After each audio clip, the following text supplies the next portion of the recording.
Queridos irmãos e irmãs, que bom estamos juntos aqui para celebrarmos o ápice da nossa fé, que é a Eucaristia. Muito bom você ter escutado o chamado do Senhor e estar aqui. Quem é agente da Pastoral da Família? Levanta a mão. Muito bem, muito bem. Deus abençoe. Também todos aqueles que quiserem fazer parte dessa pastoral muito rica na igreja, tão necessitada, só procurar o coordenador, os agentes aí, tá bom? Para nós darmos a nossa resposta prontamente a esse Senhor que nos chama para fazermos a diferença na sociedade, a diferença como cristão, né? Dias atrás celebramos o dia do diácono, né? Dia 10, mártir da igreja, que deu a vida por amor. O que seria de Lourenço, né, de São Lourenço, se ele não desse a sua vida? Ia ser mais um Lourenço, né? Então ele fez a diferença dando a vida. Ele foi queimado vivo, né, por causa da perseguição aos cristãos. Então essa é a diferença, né, de darmos a vida. Da mesma forma que o Senhor deu a vida por nós, Ele nos chama a darmos a vida por amor ao Evangelho, à Igreja, aos irmãos. Começamos a Semana da Família com um Evangelho muito bonito, né? Nós celebramos no domingo, em que Jesus tinha feito, né, o milagre da multiplicação dos pães. Então Ele despediu a multidão, 5.000 homens, sem contar mulheres e crianças, e ali depois Ele pediu para os discípulos, vão à frente, vão ao caminho, né, atravessem do outro lado do mar, né, e eu vou acompanhar vocês depois lá, mas eu vou ficar aqui. Então Jesus subiu ao monte para orar a sós. Ficou lá um bom tempo sozinho, né? Montanha, lembrando que montanha na Bíblia, ela significa lugar do encontro com Deus. Então quando nós nos colocamos em oração, é preciso se colocar no monte, né? E o nosso quarto pode ser esse monte, né? A palavra de Deus nos ensina, quando orares, entra no teu quarto, fecha a porta e reza ao teu pai que te vê em segredo. Então ali pode ser a nossa montanha, o nosso lugar do encontro com Deus. Então depois Jesus desceu da montanha, foi atrás dos discípulos, né? Só que os discípulos estavam em alto mar. Já estavam na barca. Jesus vai ao encontro deles, que jeito? Andando sobre as águas, para demonstrar o poder de Deus sobre a natureza, né? Quando os discípulos viram essa cena, o que aconteceu? É um fantasma! Gritaram de medo. Só tinha homem lá na barca. Gritaram de medo. E aí Jesus disse, calma, oxe, é euzinho aqui mesmo. Aí Pedro, se és tu mesmo, manda eu caminhar então sobre as águas ao teu encontro. Vem, pode vir. Pedro desce da barca e vai ao encontro de Jesus. No meio do caminho ele começa a afundar. Por quê? Tirou os olhos de Jesus, né? Quando nós tiramos os olhos do Senhor, diante das tempestades da vida, nós vamos afundar. O Senhor nunca enganou ninguém quando Ele nos chama para fazermos parte do seu reino. Ele nos chamou e disse, olha, quem quiser me seguir, que não é obrigado, ninguém está aqui forçado, né? Quem quiser me seguir, tome a sua cruz cada dia e me siga. Cada dia vai parecer uma dificuldade maior. Cada dia vai parecer um sofrimento, a idade avançada, enfermidades, enfim, tantas outras coisas, desemprego. Mas é preciso estar com os olhos. São muitas as tempestades que vêm na nossa vida. Mas se nós estivermos com os olhos fitos em Jesus, pode vir a ventania que quiser, que a gente não vai afundar, porque o Senhor está conosco. Então essa barca é a igreja. Essa barca pode ser também a nossa família, a nossa casa. Então se Jesus está dentro da barca da sua casa, a sua família não afunda. Então Jesus está sempre. Por mais que não sintamos a sua presença. E vamos passar por muitas tribulações que não vamos sentir a presença de Deus. Assim é a vida dos santos.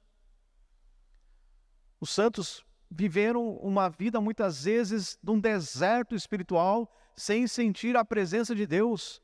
Mas a diferença foi que, mesmo sem sentir, eles estavam lá diante de Jesus, eucarístico na Capela do Santíssimo. Eles estavam rezando, sempre buscando. E é isso que nós temos que fazer. Mesmo sem sentir, é ir à missa.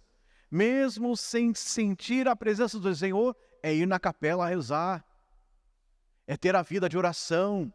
Eu digo sempre para os casais, para as famílias, que a vida familiar, a vida conjugal, ela é desafiadora porque existem momentos de oração que precisa ser colocado na prática em casa. E a oração é a força. Família que reza, permanece. Família que reza unida, permanece unida. Então o primeiro momento é oração pessoal. Você tem que ter sua oração pessoal. Você e Deus. Você se colocar na presença de Deus. Você e Deus. Você tem o seu encontro ali com o Senhor. O segundo momento é oração conjugal. E o terceiro momento é oração familiar. Padre, mas nesse mundo tão corrido, como é que nós vamos arrumar tempo para rezar? Se vira. Tem que rezar. A nossa vida, quando ela não tem disciplina, não tem organização, a gente acaba se perdendo. Vamos dando mais importância para outras coisas que são passageiras nesse mundo do aquilo que é essencial para a nossa vida, que é estar na presença de Deus. Quando nós vamos descobrindo esse valor que é de sentir e de ter o Senhor conosco na nossa barca, nós vamos mudar. E é isso que o Senhor nos pede mais uma vez nesse Evangelho. Ele quer que todos se salvem. Todos. Por isso a salvação ela é para todos. Agora, depende se eu vou querer ser salvo ou não. Então nós precisamos ser nesse reino de Deus que Ele nos chama, né? E aí nós precisamos voltar lá no Antigo Testamento a Abraão, pai da fé, que o Senhor disse para ele, olha, sai da tua terra e vai para onde eu te mandar. E ele confiou e foi. Você confia no Senhor? Você confia em Deus? Você acredita que o Senhor se faz presente na nossa caminhada de fé? O quanto que eu acredito? Né? Semana passada a liturgia trazia para nós a cura, né? De uma pessoa que dizia, se ao menos eu tocar nas suas vestes, eu serei curado. Tamanha fé. Só tocar nas vestes. As pessoas iam buscar Jesus porque queriam a cura. Senhor, meu filho está endemoniado. Mas não fica bem dar pão aos cachorrinhos. Mas Jesus, por causa da fé daquela mulher, ele curou, expulsou os demônios sem mesmo tocar. Por causa da fé. Até onde a sua fé te leva? A nossa fé nos trouxe aqui, diante do altar do Senhor, que se torna para nós o lugar do encontro com Deus. O altar aqui se torna para nós, e é um grande passo da nossa vida estarmos aqui, de celebrarmos a Eucaristia, o ápice da nossa vida de fé. Mas a nossa fé, se chega até aqui, é pouca. Ela tem que ir além do altar, tem que chegar até a cruz. Doação, entrega, e assim na família. A que ponto você ama o seu esposo? Que ponto você ama, até quanto você ama a sua esposa? O esposo e a esposa devem amar-se um ao outro com o amor ágape, o amor doação, o amor de entrega, o amor absoluto. Por que você vai casar? Eu vou casar para eu ser feliz. Egoísta. É o que Jesus está falando aqui nesse evangelho, né? Os discípulos perguntando para ele, quem é o maior no reino dos céus? O maior é aquele que se coloca como uma criança, ou seja, que se abandona, né? A criança que é dependente de quem? De todo mundo, né? A criança é dependente dos pais. A criança não faz nada sozinho. Como um coração de criança. Vinde a mim as criancinhas. Porque quando a gente vai se tornando adulto, a gente vai pensando que a gente tem força suficiente, que a gente é bom, né? Eu sou bom. Eu sou o cara. E aí a gente vai por caminhos errados da vida, sem obediência, sem seguimento, sem sentido, e aí a gente vai se perdendo.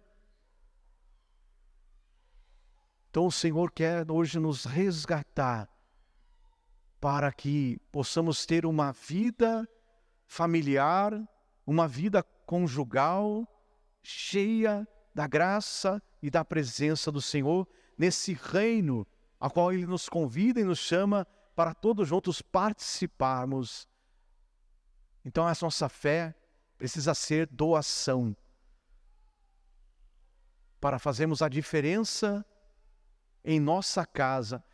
Mas santo de casa não faz milagre. Já ouviram essa expressão? Santo de casa não faz milagre. Se nós formos pegar a passagem que Jesus voltou para a sua terra natal, né, as pessoas lá estavam esperando o libertador, estavam esperando o Messias, e de repente quando Jesus chega, apontam para ele, né? Aí o Messias chegou. Quem? Ele? Não, ele é o filho do José carpinteiro, filho da Dona Maria. Ele não é o Messias, não. Aí a palavra diz que, mesmo eles não acreditando, Jesus realizou ali muitos milagres. Então o santo de casa faz milagre. Basta você acreditar, basta você se entregar, basta você buscar, rezar, sem desanimar, buscar a conversão através da oração, da entrega. Tá difícil? Tem ventos e muitos ventos batendo? É quando a gente sente um medo. E nós ouvimos mais uma vez na primeira leitura, não tenhas medo de se entregar, não tenhas medo de me seguir, não tenhas medo de continuar a sua caminhada junto e perto dos seus, com a sua família, porque nós queremos que todos se salvem, todos da nossa casa, todos. E é por isso que precisamos fazer uma experiência de entrega como um coração de criança, em que o Senhor vai estar no controle de tudo, porque eu me abandono, eu dependo de Deus, eu sou dependente de Deus. Como uma criança é dependente dos pais, nós somos dependentes do nosso Pai do céu. Então, para que tanta prepotência, tanto orgulho? Vamos confiar no Senhor, vamos entregar a nossa vida a Ele, porque Ele quer conduzir-nos para um caminho de santidade. O chamado que Ele nos faz, o primeiro é a vida. Estamos aqui, graças a Deus. O segundo chamado é a santidade. Sede santo como o vosso Pai do céu é santo. É essa a diferença que também precisamos fazer na vida daqueles que estão ao nosso redor, para que eles possam perceber o quanto que nós estamos buscando o caminho do Senhor, nos convertendo. Em verdade vos digo, se não vos converterdes e não vos tornardes como crianças, não entrareis no reino dos céus.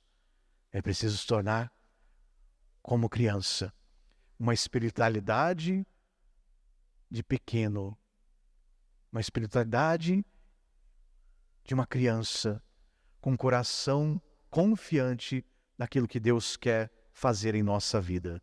Louvado seja nosso Senhor Jesus Cristo.